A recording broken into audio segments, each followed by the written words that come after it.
За сайн бацгаана уу. За өнөөдөр би та бүхэнд алсын хараа 2050 урт хугацааны хөгжлийн бодлогод хүний хөгжлийн бодлогоор баримтлах асуудлууд маань хэрхэн тусгагдсан бэ гэдэг талаар товч мэдээлэл өгье. За ингийн тулд бид эхлээд хүний хөгжил гэж юу вэ? Хүний хөгжил гэдгийг хэрхэн ойлгох вэ гэдэг товчхон ойлголтыг өгөх нь зүйтэй. Та бүхэн хүний хөгжлийн тухай дэлгэрүүлээд багшаа өгсөн лекцээс дэлгэрүүлж унших бүрэн боломжтой шүү. За хүний хөгжил гэдгийг одоо бид нар юу гэж энэ хичээлийн хүрээнд ойлгож болох вэ? Хүний хөгжил гэдгийг хэрхэн ойлгох вэ гэдэг урд өмнө та бүхний мэддэг одоо тэр ойлголт мэдлэгийг эргэн цөмөрөө одоо сэргийе. 1990-ад оноос өмнө улс орны хөгжлийг одоо эдийн засгийн өсөлт, үйлдвэрлэлийн өсөлт, баялаг хэрхэн бий болгосон талаар нь дандаа хэмждэг байсан бол 90-ад оноос хойш энэ хандлагад өөрчлөлт орсон. Өөрөөр хэлбэл 1990-ад оноос хойш улс орны хөгжлийг тухайн улс оронд амьдарч байгаа хүн хөгжснөө. Тэгээд хүн хөгжүүл улс орн хөгжин, улс орн хөгжүүл одоо дэлхийн улс орнуудын хөгжил хөгжнөө гэдэг үзэл баримтлаар нь хүний хөгжлийн талаар ойлгох болсон. За ингээд 1990-ад оноос хойш Амартя Сен, Махбуб ул Хaq зэрэг эрдэмтэд энэ хүний хөгжлийн парадигм гэдэг зүйлийг боловсруулсан. За энэ парадигмд болохоор хүний хөгжлийг би маш энгийнээр одоо тайлбарлах юм бол Амартя Сений тайлбараар авч үзэх юм бол энэ маань хүний сонголтуудын тэр хүрээг нэмэгдүүлэх үйл явц юм аа. Тэгэхээр энэ сонголтууд маш хязгааргүй зэрэгцээ цаг хугацааны туршид өөрчлөгдөж байдаг. Тэгэхээр хүмүүст хүүхдээ айл сургуульд өгөх вэ? Би цаашдаа одоо магистр сурах уу, докторантаа сурах уу гэх зэрэг маш олон сонголтууд гарч ирдэг. Энэ сонголтуудыг л өргөжүүлээл, нэмэгдүүлээд байх үйл явцыг бид нар хүний хөгжил гэж ойлгож болох нэ. За тэгэхээр хүн яахаар хөгжих вэ? Яахаар тэр сонголт нэмэгдэх вэ гэсэн энэ ойлголтыг авахын тулд хоёр тулгуур баган шаардлагатай. За одоо энэ слайд дээр харагдаж байна те. За нэгдүгээрт нь чадвах гэсэн тулгуур баган байдаг бол хоёрдугаарт нь боломж гэсэн энэ тулгуур баган байж вэж тэр хүний сонголт нэмэгдэх нэ. За ингээд ямар чадвартай байж ээж хүний сонголт нэмэгдэх вэ? За нэгдүгээрт нь эрдэм мэдлэгтэй байж ээж сонголт их боломж нь нэмэгдээд явах нь. Хоёрдугаарт нь эрүүл энх урт удаан амьдарч байж одоо нөгөө сонголт нь хийх нь шүү дээ. Наазах нь манай өрхөд одоо хин нэгэн хүн эрүүл мэндийн асуудлаас шалтгаалж нэгээс дээш сар өвчтөй байхад бид хэд одоо хүүхдийнхаа дугуулан зарцуулах байсан тэр мөнгийг эргээд тухайн өрхийн гишүүнийхээ эрүүл мэндийн тэр зардалд эмэнд нь зарцуулдаг учраас аль болох эрүүл энх урт удаан амьдарч ийж сонголтын боломж нэмэгдэх нэ. За гуравдугаарт нь мэдээж тоолдог мөнгөтэй орлоготой ажилтай байж тухайн хүний сонголт нэмэгдэх нэ. За энэ болгоныг өөрөөр хэлбэл боловсрал, эрүүл мэнд, орлого энэ гураа чадвах гэж нэрлэдэг юм. За тэгвэл нөгөө талаас боломжийг бүрдэж нөгөө хүний сонголтын боломж нэмэгдэх нь. Боломжийг засгийн газрын зүгээс, орон нутгийн зүгээс яаж бүрдүүлэх вэ? Урт хугацааны хүү багтаа зээл олгох. За газрыг ямар нэгэн байдлаар эзэмшүүлэх, нийгмийн дэд бүтцэгч нэрлэдэг байгаа. За энэ чинь нөгөө боловсрал, эрүүл мэнд, нийгмийн даатгалын үйлчилгээ. За тэгэл зам харгуу энэ болгон за цаашаа боломжит нь нөгөө хүний эрхийн асуудал, хүрээлэн байгаа орчны аюулгүй байдал, хувийнхний аюулгүй байдал, улс төрийн аюулгүй байдал, хүнсний аюулгүй байдал гэх зэрэгээр маш олон боломжууд одоо бүрдүүлж ээж нөгөө хүний сонголт их боломж нэмэгдэх нэ. За инхээр чадвартай хүн маань боломжоо бүрдүүлнэ. Эргээд засгийн газрын зүгээс тодорхой хэмжээний боломж бүрдэж ээж энэ хүн чадвартай болох нэ гэсэн ойлголтыг бид нар энэ слайдаас авах нь зүйтэй юм аа.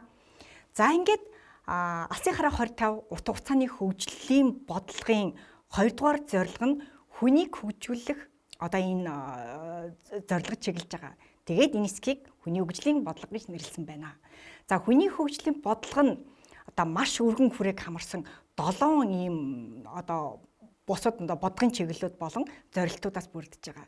За ингээд харахад бол хүний хөгжлийн бодлогод маань боловсролын асуудал тусч байна. Эрүүл мэндийн асуудал байна.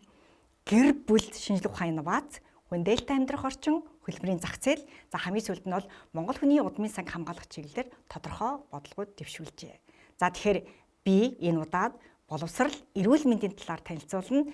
За буцаад манай багийн гишүүн хоёр багш маань тэр гэр бүл шинжлэх ухааны инновац, хүндээлтэй амьдрах орчин, хөдөлмөрийн зах зээл, Монгол хүний удмын сангийн талаар та бүхэнд танилцуулга хийх нэ. За ингээд боловсролын талаар баримтлах бодлого энэ бодлогын чиглэл маань алсын хараа 2050 урт хугацааны хөгжлийн бодлогод хэрхэн тусгалаа олсон бэ гэдэг талаар танилцуулъя. За одоо ингээд боловсролын бодлогын зорилтыг цөмөөрө харъя. Боловсролын бодлогын зорилт. За энэ дээр бол ерөнхийдөө боловсролын бодлогыг болохоор хүн бүр чанартай боловсрол эзэмших тэгш боломж бүрдүүлж, за тэг боловсролыг нэгдүгээрт нь хувь хүний хөгжил, хоёрдугаарт нь гэр бүлийн амьдралын баталгаа, гуравдугаарт нь улс орны хөгжлийн суурь болгон насан туршдаа суралцсан тогтолцоог бүрдүүлэхэд боловсролын бодлогын зорилт чиглэж байгаа болно. За ингээд цөмөрөө одоо энэ боловсролын бодлогыг хэрэгжүүлэх 1, 2, 3 дугаар шатанд ямар үйл ажиллагааг одоо үндсэн чиглэл болгож авах вэ гэдэг талаар товч мэдээлэл өгье. За 2021-с 2030 онд яах вэ гэхээр энэ хэсэгт бол ерөнхийдөө боловсролын тэр хүртээмж гэдэг юм руу илүү их анхаарч байгаа. Өөрөөр хэлбэл хүн бүр чанартай боловсрол эзэмших эрхтгч боломж бүрдүүлж тэгш хамруулахад 1-р үе шатны бодлого чиглэж байна. За тэгвэл 2-р үе шатанд яаж яах вэ гэхээр чанартай боловсрол олгох, насан туршдаа суралцах тогтцоог бэхжүүлэх энэ одоо зорилтод 2-р үе шат маань чиглэж байгаа. За 3-р үе шат буюу 2041-с 2050 онд яах гэж вэ гэхээр насан туршдаа суралцахыг дэмжсэн нээлттэй боловсролын тогтолцоог одоо бэхжүүлэхэд энэ боловсролын бодлого маань чиглэж байна.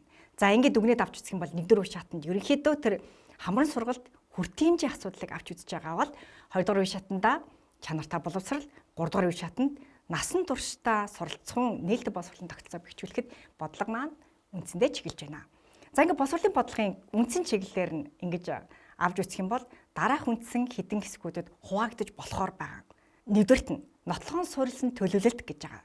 За энэ боловсролын бодлогын үндсэн одоо чиглэл болох нотлохоон суурилсан энэ төлөвлөлтийн хувьд судалгаа шинжилгээний мэдээллийн нэгдсэн санг бий болгоод тэгээ нотлохоон суурилсан бодлогын төлөвлөлт хяналт шинжилгээ үнэлгээ хийхэд одоо гол үндсэн чиглэл маань чиглэж байгаа. За хоёрдугаар үндсэн чиглэлээ харъя. Олон талт түншлэг дэмжих гэж байна.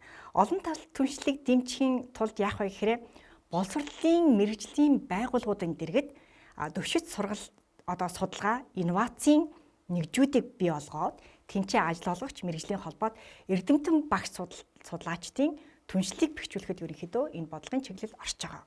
За 3 дугаар үндсэн чиглэлийг авч үзэх юм бол насан туршийн боловсрол гэдэг зүйл дээр илүү их анхаарч байна. Өөрөөр хэлбэл ихтэй сургууль одоо коллеж мэргэжлийн сургалт үйлдвэрлэлийн төв нь өглөөд ямар нэгэн байдлаар өөрийнхөө гол үйлчлүүлэгчтэй үйлчлэгээ үзүүлээд дараа нь өдөөс хойш ч юм уу амралтын өдрүүдээ юм уу те хүний хөгжлийг одоо төв болгон хөгжүүлэлт насан туршийн боловсрол олгоход энэ насан туршийн боловсрол гэдэг маань чиглэж байна.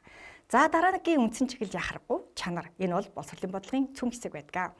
За чанарын хувьд бол боловсролын байгууллагын бүх шатнд дотоод хянш шинжилгээ үнэлгээ хийгээд тэгээ өөрийн үнэлгээний тогтолцоог сайжруулахад энэ бодлого маань чиглэж байна. За мөн түүнчлэн боловсролын байгууллага сургалтын хөтөлбөрийн чанар тэр баталгаажуулалтыг хөндлөнгийн хянш шинжилгээ үнэлгээ олон улсын аргачлаар хийдэг одоо энэ тогтолцоо шилжихэд энэ үндсэн бодлогын маань бас нэг чиглэл орж байна. За дараа нь яхах аргагүй боловсролын бодлогыг хүний нөөцгүйгээр одоо бид нар төсөөлөх аргагүй юм аа. За тийм учраас багшийн хөгжил хүний нөөцийн бодлоготой уялдуулан хэрэгжүүлээд бүх шатны сургалтын байгууллага дах багшийг чадварчуулна, мэргэжлийн багшаар хангах гэсэн нэгэн чиглэл орсон байна. За тэгш хамрагдалт.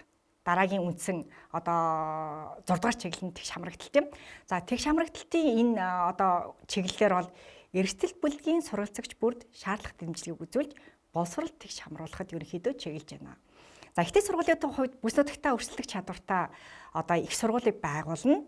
За тэгээд боловсрол, эрүүл мэнд, технологийн чиглэлээр тэргүүлэх одоо энэ үндсэн чиглэлээр суралцагчдыг бэлтгэх, стратегийн ач холбогдолтой чиглэлээр гадаадад суралцагчдыг төрөөс дэмжихэд энэ бодлогын үндсэн чиглэл маань одоо чиглэж байна.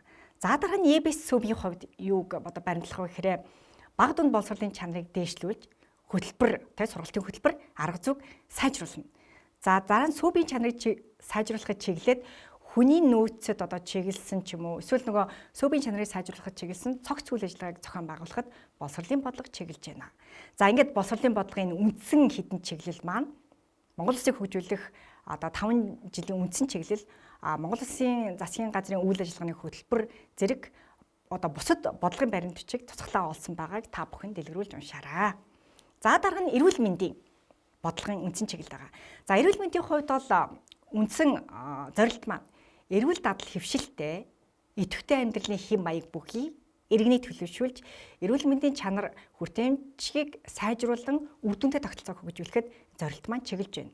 За зорилтыг хэрэгжүүлэх үе шат маань үндсэн 3 үе шатаас бүрдэж байгаа.